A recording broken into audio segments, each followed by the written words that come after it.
Bien, buenas tardes, buenos días, buenas mañanas a todos. Yo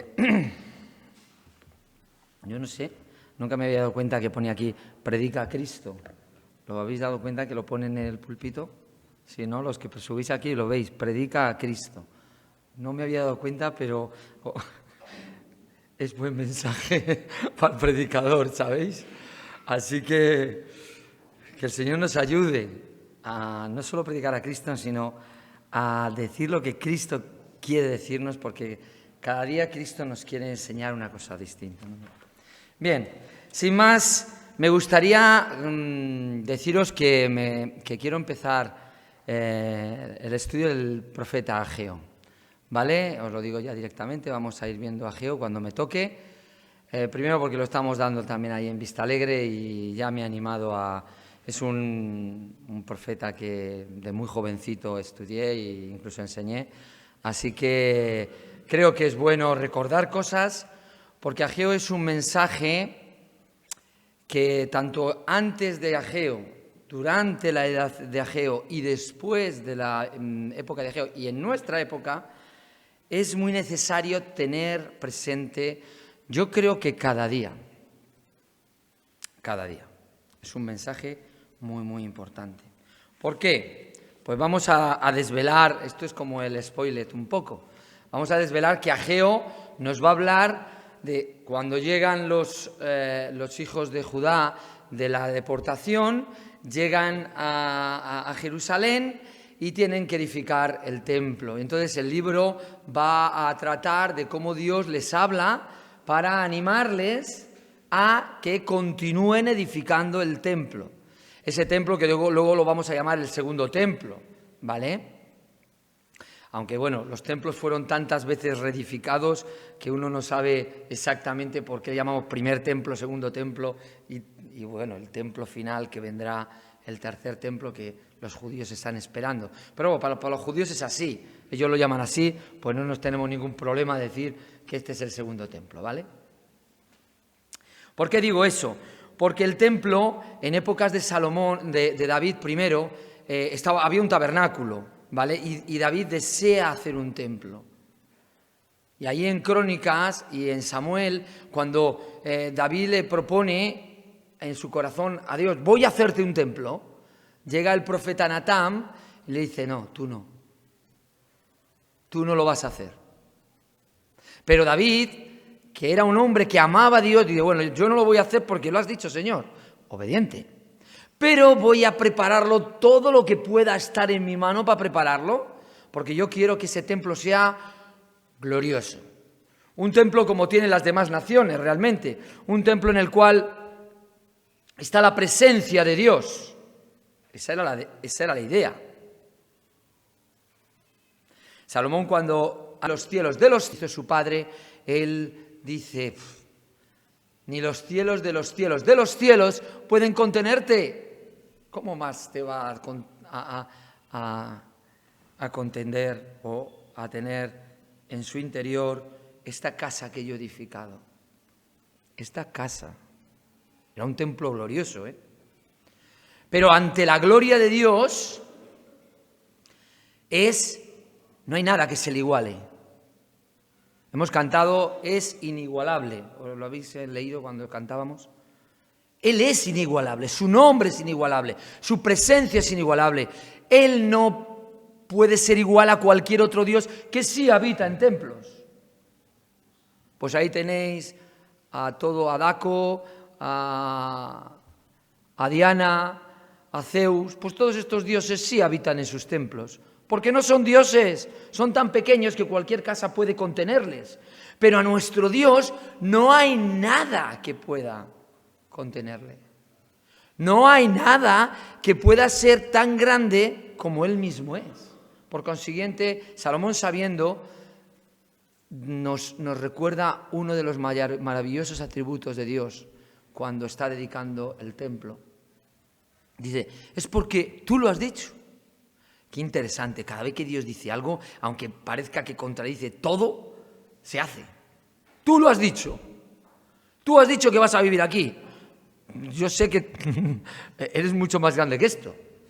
Porque eres bueno, porque para siempre es tu misericordia. Eso es lo que dijo él. Porque eres bueno, porque para siempre es tu misericordia. Un poquito más adelante, en la historia del pueblo, llegamos a la historia de el rey Joás. Y Joás se da cuenta que el templo está hecho un cisco, que está todo destartalado. ¿Y qué hace él? Quiere reedificar el templo, quiere arreglarlo en este caso, restaurarlo.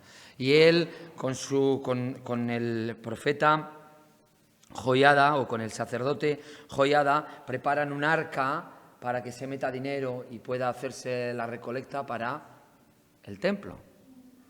Y acaba arreglando el templo. Una de las cosas que dice segundo de Crónicas 24, dice así: en cuanto a los hijos de Joás y la multiplicación que hizo de las rentas y la restauración de la casa de Jehová. He aquí está escrito en la historia del libro de los reyes. Así que este Joás tenía en su corazón que el templo fuese reedificado. Y la historia de Joás nos recuerda por qué el templo estaba tan desmantelado y necesitaba restauración. ¿Por qué no lo habían ido cuidando continuamente? Y era porque el mismo Joás, habiendo sido salvado de la muerte por Joiada, él mismo ordenó la muerte de los hijos de Joiada. Él mismo ordenó que matasen a Zacarías, su hijo. ¿Por qué? Porque él estuvo delante del Señor mientras vivió el sumo sacerdote. Pero cuando se murió este sacerdote, llegaron otros y dice que, muerto Joiada, vinieron los príncipes de Judá y ofrecieron obediencia al rey, y el rey los oyó. Este es el problema. Y desampararon, ¿qué? La casa de Jehová. Es decir, en la misma vida del rey Joiada, del rey Joás, se arregla el templo y se acaba al final de su vida dejando el templo otra vez. ¿Os dais cuenta? Él ejemplariza lo que es la vida del pueblo de Israel, la vida después del exilio y la vida después con nosotros los cristianos. Porque somos tendientes al mal. ¿Y qué hacemos? Somos muy olvidadizos y nos olvidamos de cuál es el propósito que Dios tiene para nuestras vidas. Y el propósito de aquel templo no era que el templo fuese algo, sino de que tuviesen cuidado de ¿quién? De adorar y servir y seguir a quien habitaba aquel templo, que era bueno, que era misericordioso.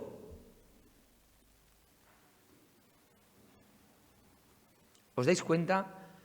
A veces idealizamos, lo he dicho alguna vez, la historia de Israel, pensando que todo fue maravilloso, ¿no?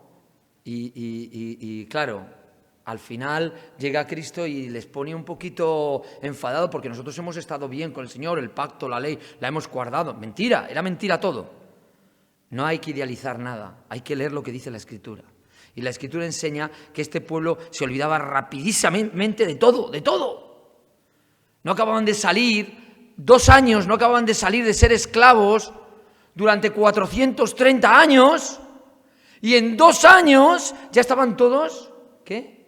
Criticando. Y no querían entrar en la tierra prometida. Y tenían miedo. Y en 2 años no habían confiado en el Dios que les había sacado con mano poderosa de Egipto. 2 años. Estoy siendo muy generoso con Israel. Porque frente al mar ya estaban pensando que había que hacer algo con este Moisés. El propio Moisés estaba ya temblando. Es decir, acababan de salir, se encuentran frente al mar. ¿Y quién era la solución? El Señor. Somos dados a olvidar muy rápidamente, muy rápidamente. El libro de los Jueces nos habla de esto también. Entran, conquistan, toman. ¿Y qué pasa? Que solamente se movía un poquito el ánimo, el corazón. ¿Con quién? Con el juez de turno. Moría ese juez y todos hacer, cada uno, ¿qué dice Jueces? Lo que bien querían. Lo que querían. Es la situación de la Iglesia hoy en día. Solo date un paseo por Internet escuchando a los distintos cristianos que aparecen por Internet. Yo os llamo cristianos porque el Señor dijo que la cristiandad es como un árbol, ¿no?, de mostaza, ¿no? Dice esto, un árbol raro de mostaza, porque el árbol de mostaza no es muy grande, es un arbusto. Yo no soy de campo, pero los que seáis de campo sabéis que el árbol de mostaza no es... Pero las parábolas del Señor a veces están exageradas, ¿para qué? Para que veáis lo no natural. Lo que natural hubiera sido es que el reino de los cielos estuviera compuesto solo por los súbditos del reino. Pero es que el reino de los cielos no está solamente compuesto por los súbditos del reino. Porque dice la parábola que Satanás con sus pájaros, ¿qué hace? Nido en aquel árbol de mostaza. Esta es la cristiandad, no os olvidéis.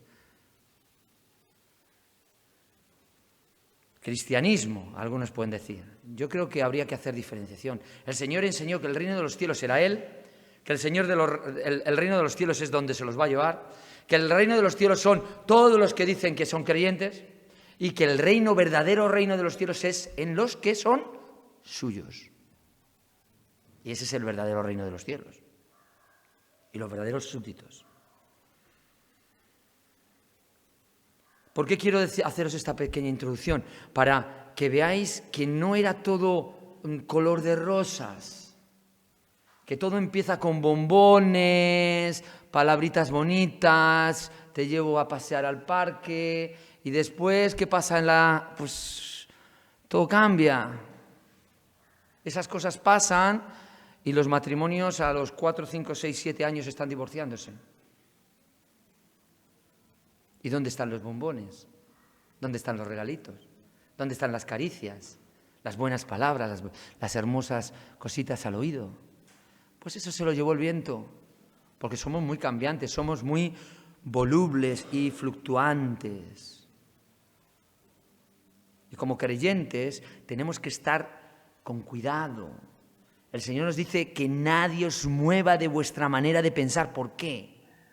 Porque podemos ser movidos de nuestra manera de pensar. El Señor nos dice que nos consideremos como muertos. ¿Por qué? Estamos muertos. Yo estoy muerto a este mundo. Lo sé. ¿Por qué el Señor me dice que tengo que considerarme como muerto si lo soy? ¡Ay, Iñaki! Porque este mundo es muy atrayente y tienes que estar sujeto, sosteniéndote a mí continuamente. ¿Por qué? Porque si no vas a resbalar, vas a caer. Porque Satanás quiere engañar, si pudiera, incluso a los de la fe. ¿Por qué? ¿Por qué viene a engañar? No al mundo lo tiene engañado, lo tiene en su bolsillo. Es príncipe de este mundo. A nosotros. ¿Por qué nos quiere tentar? Porque sabe de nuestras debilidades. Porque sabe que en el momento que dejamos de mirar al Señor Jesús y empezamos a mirar las olas, empezamos a hundirnos. Es la triste historia. Ageo te va a contar lo mismo. Ageo va a ser otra historia de estas, en muy pocos años. Desde que Ciro permite la vuelta del pueblo de Judá y se asientan, que empiezan todo muy... y de repente allí, 20 años después, el templo está sin edificar. Está comenzado, pero no está terminado. Esto es muy rápido. 20 años después, siguen igual.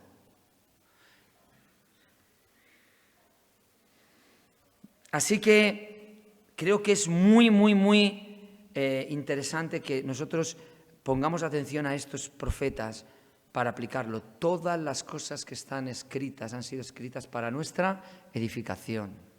Son sombras de las cosas que nosotros creemos, dice la Escritura. Aún más, Hebreo llega a decir que todo lo que está en el templo, ¿de quién habla? ¿De quién habla? ¿Qué dice Hebreos? Todo lo que está en el templo habla ¿de quién? De Él, de Jesús. Así que cuando vemos la mesa con los panes, habla de Jesús. Cuando vemos los panes, habla de Jesús. Cuando no vemos las varitas, había unas varas de oro que cruzaban por dentro, ¿lo sabéis? Del tabernáculo, pasaban unas varas de oro por dentro de las maderas. Esas no se veían, pero esas hablan también de Dios, de la obra que tú no ves. El arca habla de Dios, los querubines hablan de Dios, el velo habla de Dios, el candelabro habla de Dios, el incensario habla de Dios, el horno donde se hacían los sacrificios, el altar de bronce, habla de Dios. El altar, aquella piscina, aquel mar de bronce, habla de Dios. Todo habla de Él. Por eso es muy importante conocer las Escrituras bien. En Primera de Corintios, perdonadme, ahora venidme conmigo a Corintios. Estamos todavía, no, me imagino que solo vamos a ver la introducción, pero en Primera de Corintios,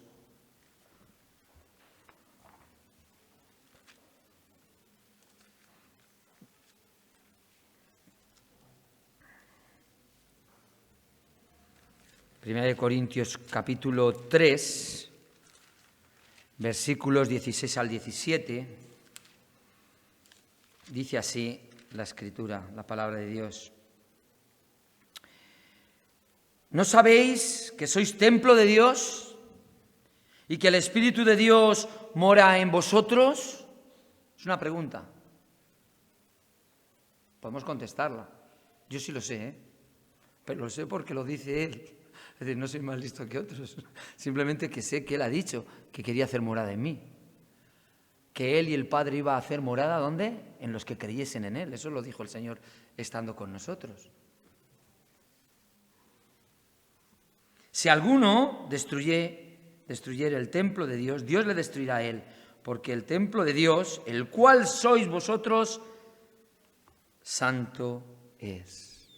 Así que tenemos algo en común con esta historia que Dios habló a Zorobabel por medio de Ageo, que él hablaba de hacer un templo, de reconstruir un templo, y coincide que nosotros somos templo de Dios.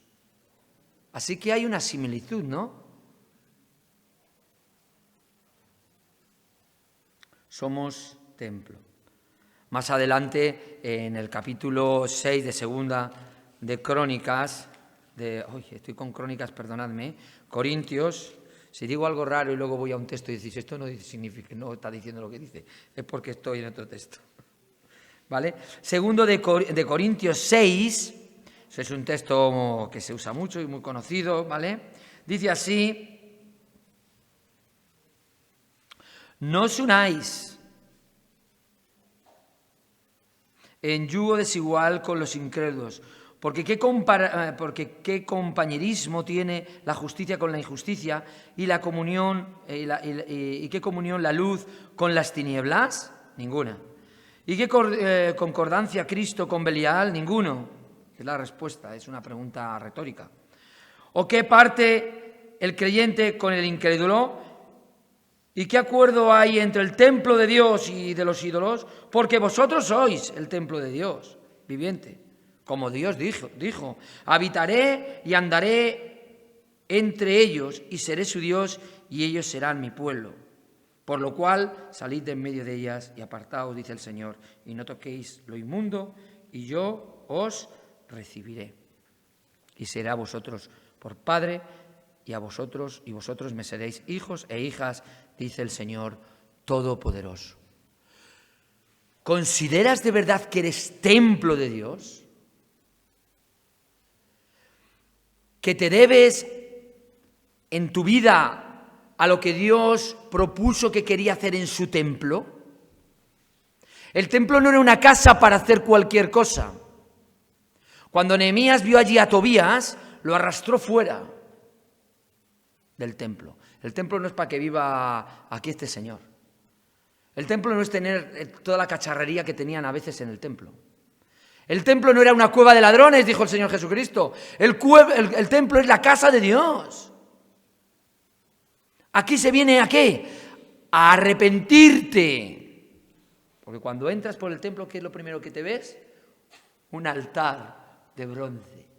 A arrepentirte y a sacrificar lo que Dios ha dicho que es lo que tienes que hacer. Y a derramar, como hemos visto bien esta mañana, sangre inocente, porque eres tú el culpable y otro va a pagar por ti. A eso se iba, y reconociendo que el sacerdote lo hacía, claro, yo soy más bueno, señores, así que yo puedo entrar en el lugar santísimo. No. ¿Qué hacían los sacerdotes y el sacerdote? Pues de aquel altar se giraban y lo primero que encontraban antes de entrar en la casa era una piscina, un mar de bronce para lavarse, porque ellos tampoco eran dignos. Y así Hebreos dice, es que ellos no eran dignos, es que ellos tenían que primero pagar por sus pecados y tenían que hacer sacrificios por sus pecados. A nadie ahí. Ahí el único santo en aquel templo era Dios, que era el que habitaba por su propia voluntad. No porque alguien hubiera dicho, yo hago un templo y Dios tiene que vivir en él. No, por su propia deseo y voluntad de habitar entre nosotros. Así que esto es la realidad. Y para tener comunión con Él, ¿sabes hasta dónde tenías que llegar? Hasta el lugar santísimo donde estaba el trono de Dios. Donde estaba el trono de Dios. ¿Cuál era el trono de Dios en el templo? El arca.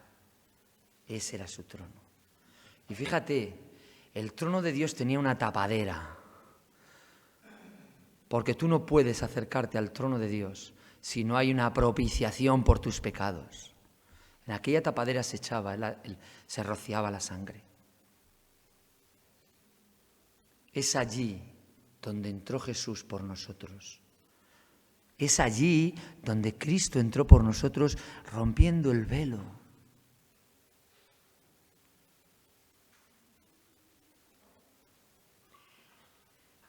Pero nosotros somos. Dios mora en nosotros. Pero ¿qué pasa? Que no somos un templo, ahí está puesto, y inamovible, porque obviamente estamos hablando, respirando, comiendo, corriendo, jugando, trabajando, haciendo cosas que no debemos también. En 1 de Pedro 2:5, ¿qué dice sobre este templo? Pedro dice, vosotros también como piedras vivas. Este es un templo distinto. El que somos nosotros ahora es diferente al de Ageo. Es un templo vivo. Somos un templo vivo. Somos piedras vivas.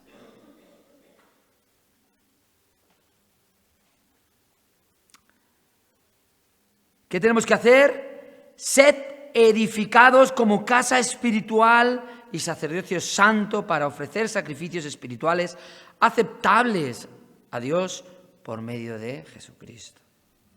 Nosotros somos piedras vivas con las cuales se edifica el templo de Dios. Por eso tenemos que cuidar nuestras vidas personales, porque no solamente somos templo, es que entre todos formamos un templo. Un edificio que dice Efesios va creciendo. ¿Nunca os habéis dado cuenta que dice creciendo? ¿Cómo un edificio va a crecer? Un edificio se edifica, un cuerpo sí crece. Pues en Efesios cambia los términos, ¿os dais cuenta? El cuerpo es el que es edificado y el templo es el que crece. Nosotros vamos creciendo y tenemos que preocuparnos de que cada uno vaya entregándose a Dios en su templo como Él es. ¿Para qué? Para que luego podamos ser edificados como piedras vivas. Y esto ya nos lleva al eco de donde viene toda esta historia. Mateo 16, 16. Tú eres Pedro, que era una piedra. Pedro va a decir después, sí, yo soy piedra viva y todos vosotros sois también piedras vivas.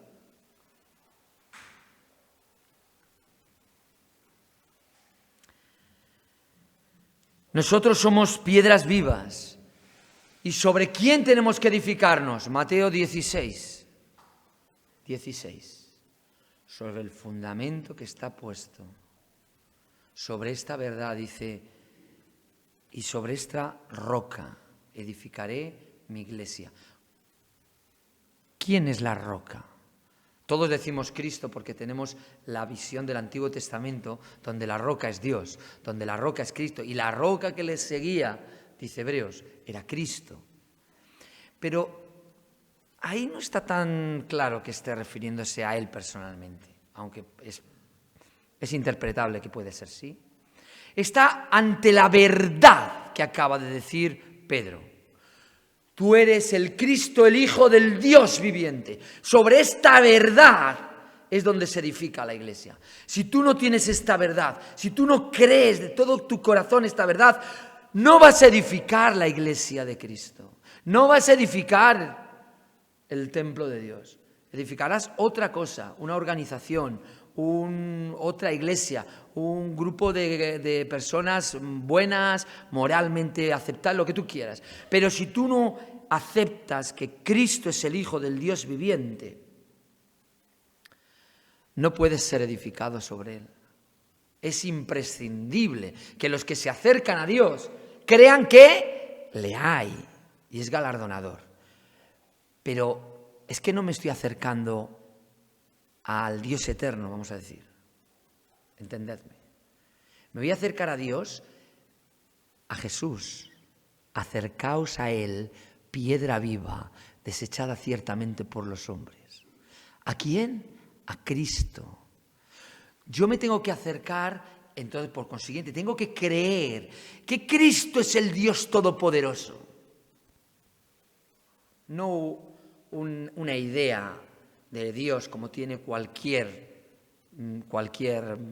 pueblo, cualquier nación, sino la idea concreta de que no hay más Dios que Dios. Y que este Dios, aunque no lo podamos explicar a los niños, se lo intentamos explicar en la escuela dominical, es trino. Y este Dios era Jesús. Por eso se arrodillaron ante Él. Por eso dijeron, tú eres santo y nosotros somos pecadores, dijo Pedro, apártate de mí. Pero eran dos hombres. La escena es un hombre, dos hombres hablando y uno arrodillado reconociendo que tú eres el Todopoderoso. Jehová de los ejércitos.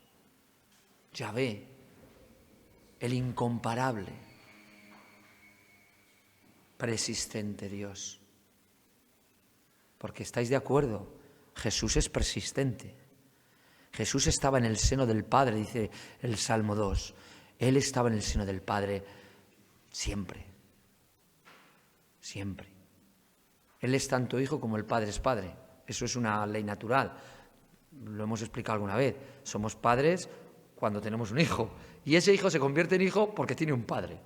No hay un momento dado en el que primero viene uno y luego el otro. Tienen que ser a la misma vez. Por consiguiente, el Dios eterno, el Padre, tanto el Hijo, tienen persistencia total y absoluta.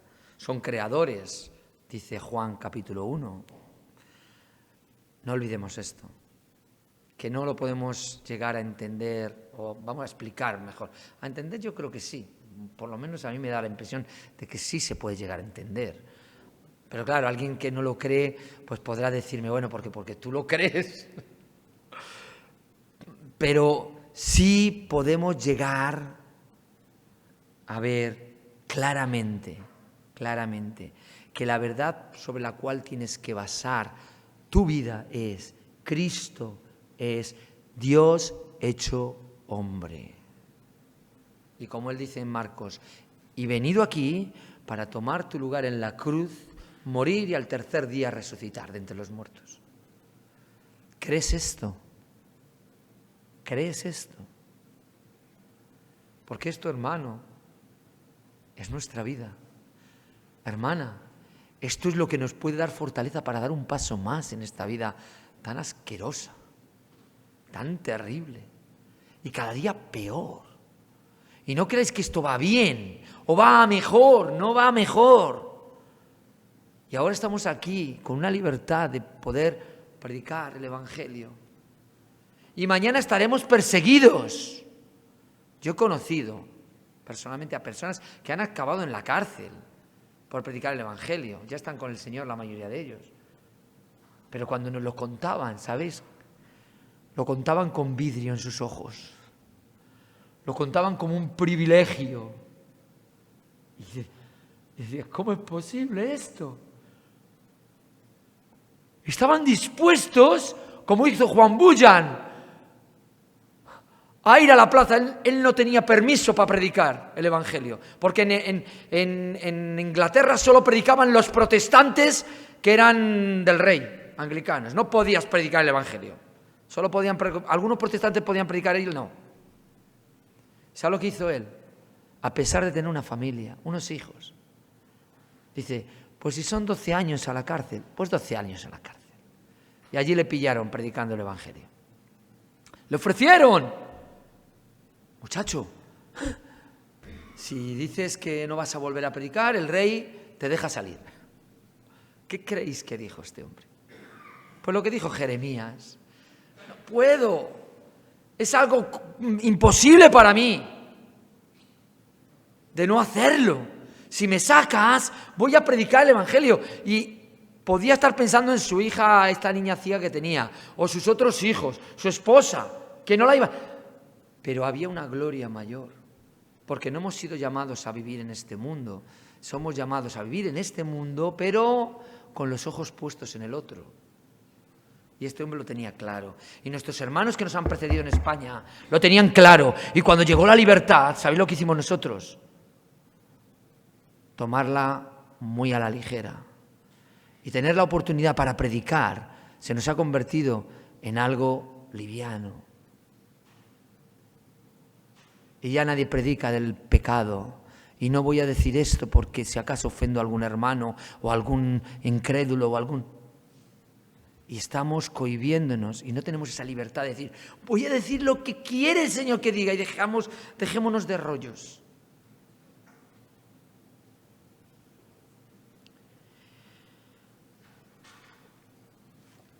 Judá dice 1, 20, 21, creo que lo habéis estudiado hace poco, así que no vamos a entrar en ellos. Estamos edificándonos ¿sobre qué? Sobre el Evangelio, sobre esta santísima verdad. Es el Evangelio, la santísima fe. Fe vista desde la perspectiva de la verdad del Evangelio y fe vista desde la convicción plena, la certeza plena tuya propia de que el Evangelio es verdad. Bueno, vamos a Ageo. Este es el nexo. Por eso tenemos que ver cómo arreglar las grietas de nuestras vidas, cómo arreglar las grietas de nuestras iglesias, cómo hacer que funcionen las cosas como Dios quiere que funcione. Y llega de repente Nabucodonosor, un tirano, al que Dios tiene que doblegar a base de bien, y lo doblega y acaba arrepintiéndose, ¿vale? Pero llega su reinado, sus hijos, acaba esto muy mal, y llega Ciro el Grande. Ciro el Grande, ¿vale? Y Ciro el Grande hace un edicto.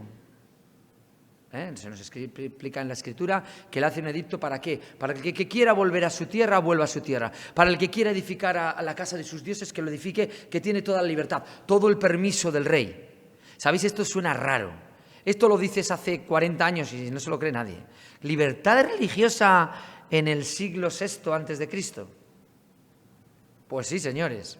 Este rey persa era un avanzado a sus días. Pero esta verdad ha estado muy criticada entre la alta crítica hacia el cristianismo del siglo XVIII, XIX. ¿Sabéis por qué? Porque no podían aceptar que eso fuera verdad. Eso lo dice la Biblia, pero es mentira. Eso, pues la Biblia cuenta historias de ciertos reyes, de ciertas cosas que nunca han pasado. Son para enseñar moral, para enseñarnos algo de moral y esas cosas, pero no son reales, son historias como una Caperucita Roja, ¿vale? Que tiene su enseñanza moral, o yo qué sé, los 7 cabritos, un cuento para niños. ¿Cómo que un cuento para niños? Porque tú no estabas allí. Yo tampoco estaba cuando estaba el señor Napoleón dando su carrera por Europa. Pero creo que Napoleón estuvo por Europa, ¿no? Yo creo que aquí tuvo a su hermanito, al señor José Botella, el Pepe Botella. Estuvo aquí gobernando como regente o rey. Claro. ¿Y por qué? Porque la historia es historia. Ah, pero de esos tenemos documentos. Vale. En 1879 se encuentra en Irak, se encuentra un rollo, se llama el cilindro de Ciro. Y hasta entonces toda la crítica decía, Ciro ni existió. Claro, que se levantó un rey persa para decirles a los judíos que fueran a edificar su templo. Libertad religiosa, imposible, si no la había en su época, en la época de ellos mismos. Bien, pues sí se encontró el cilindro de Ciro, y en ese se explica exactamente lo que dice la Biblia. Es una forma de escritura como en un rollo, pero fijo, de hierro, de acero, de bronce, de cobre, de lo que sea el metal, y esos cilindros cuentan la historia de un rey determinado. Y justamente, mira, Ciro el Grande sí que dijo eso. Entonces, ¿qué pasó en el siglo XIX? ¿La Biblia es verdad? Pues claro que es verdad. Que tú no hayas encontrado todavía el cacharumbre este que necesitas en la excavación arqueológica, pero ya lo encontrarás. Y si no lo encuentras, bueno, pero sigue siendo verdad. No, Isaías, esto no es verdad. Y llega en Qumran en el 48 y encuentran un montón de libros, un montón de textos que corroboran exactamente. Uno de los libros más corroborados es Isaías. Creo que son 50 y tantas veces. Y no solo textos de la Biblia, hay textos de más que ya nos enseñó nuestro hermano Valerian aquí, ¿os acordáis? Los que estabais por aquí. ¿Qué quiero decir con esto? Que hay un apoyo exterior que dice que sí que existió este señor que dio la orden para que salieran los judíos de Babilonia y de cualquier otro sitio. No eran solo para los judíos. Esa orden era para cualquier pueblo que quisiera volver a edificar su templo. Y entonces cuadra. Dios usa a un señor que no tenía por qué estar sometido a él ni creer en él, pero le da la idea de, bueno, voy a escribir. En su época reinó también Darío. Darío el caldeo, este que aparece en la Biblia, que de él no hemos sacado no hay nada. No existe en la historia, dice, eso es otra mentira. Bueno, pero como la otra ha sido corroborada, ya tienen más cuidado de decir que no existió este Darío el Caldeo. ¿Sabéis? Que es este que echó en el foso de los leones. ¿Os acordáis, no? La historia. Aparece solo ahí, pero tranquilo. Si aparece la historia, aparece. Sí que se cree que hubo un regente en Babilonia mientras gobernaba Ciro, que era el emperador, ¿vale? El persa, el que gobernaba, el rey persa que gobernaba en ese momento, y este rey gobernó Babilonia concretamente, ¿vale? ¿Por qué es importante eso? Porque el libro de Ageo, y vamos al libro, ahora vamos a leer un poquito del libro, dice, en el año segundo del rey Darío, en el mes sexto, en el primer día del mes, vino palabra de Jehová por medio del profeta Ageo a Zorobabel, hijo de Salatiel, gobernador de Judá, y a Josué, hijo de Josadac, sumo sacerdote, diciendo, y va a venir la profecía de Ageo. Es un libro que nos marca, no tengo que estar diciendo, ¿de cuándo es el libro? El libro es del año segundo, ya está, de Darío. ¿A qué corresponde ese año segundo? Pues el rey Darío fue un rey persa no es el Darío caldeo este que aparece, el que echó en el foso de los leones a Daniel, ¿vale? Este es el Darío el Grande. Este es el que hizo de Persia una gran nación, ¿vale? Este es el que gobernó haciendo satrapías, mantuvo ese orden de permitir la libertad de la religión, ¿vale? Es con él con el que Persia alcanzó su más grande cumbre o diríamos oposición, ¿vale? Él hizo incluso un canal que iba del Nilo al mar.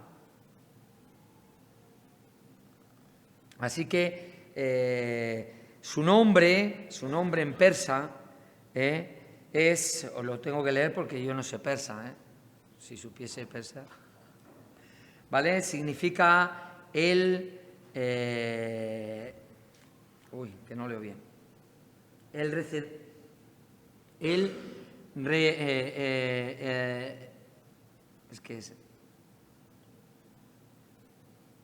Bueno, vamos a leerlo en persa. Es que estaba viéndolo en griego, pero en griego lo vamos a ver ahora. El que mantiene al Dios. Este es en persa, ¿vale? Por eso no. Heródoto dice que era el represor. Ese es el nombre en griego, porque lo he cambiado aquí en mis notas, ¿vale?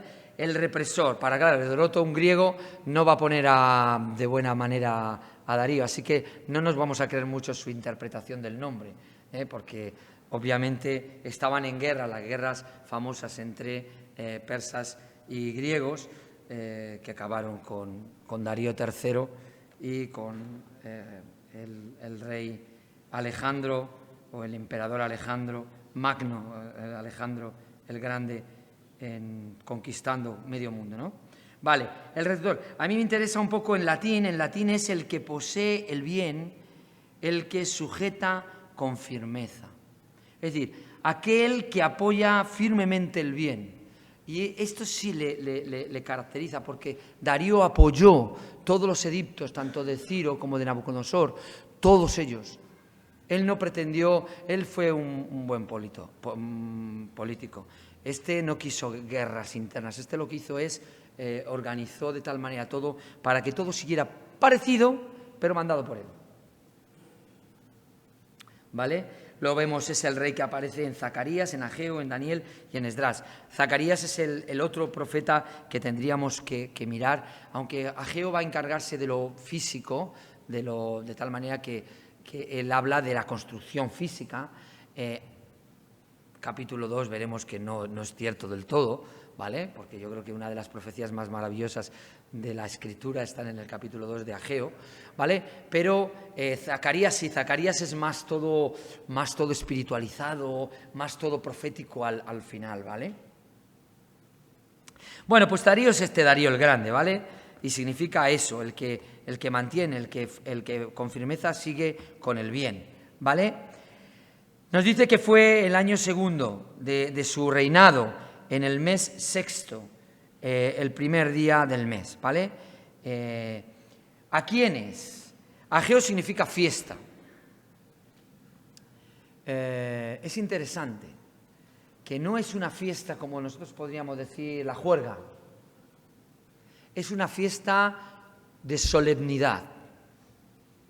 ¿Y por qué es importante? Porque él va a hablar de que es cierto que Dios nos ha dado gozo y alegría y hay que hacerle las fiestas al Señor, pero como Él dice que hay que hacerlas. ¿Cómo? Con solemnidad. Así que Ageo significa fiesta solemne y nos va a hablar un poquito su nombre del carácter de lo que va a escribir después. Lo que pretende Dios. Pretende Dios que el pueblo vuelva al propósito que Dios tenía con el templo, que es que le adorase, que le sirviese, que no pensase tanto en ellos. Luego tenemos a Zorobabel. Zorobabel es gobernador de Judá, se nos presenta aquí como gobernador de Judá. Al principio de la vuelta de los hijos de Israel, con Zorobabel concretamente, no fue él el encargado, a él no se le dio todas las cosas, pero parece ser que cuando llegó allí sí se fue nombrado él como el gobernador. Así que aquí en la Biblia perfectamente le llaman gobernador y significa sembrado en Babilonia, eso significa su nombre. Zorobabel nació en Babilonia. Esto es muy interesante para lo que vamos a ver ahora, ¿vale? Porque si él no conocía aquella tierra, él había sido nacido en Babilonia, él había sido sacado, o él había salido de Babilonia para entrar en la tierra de Dios. ¿Os dais cuenta que esta expresión es lo correcto?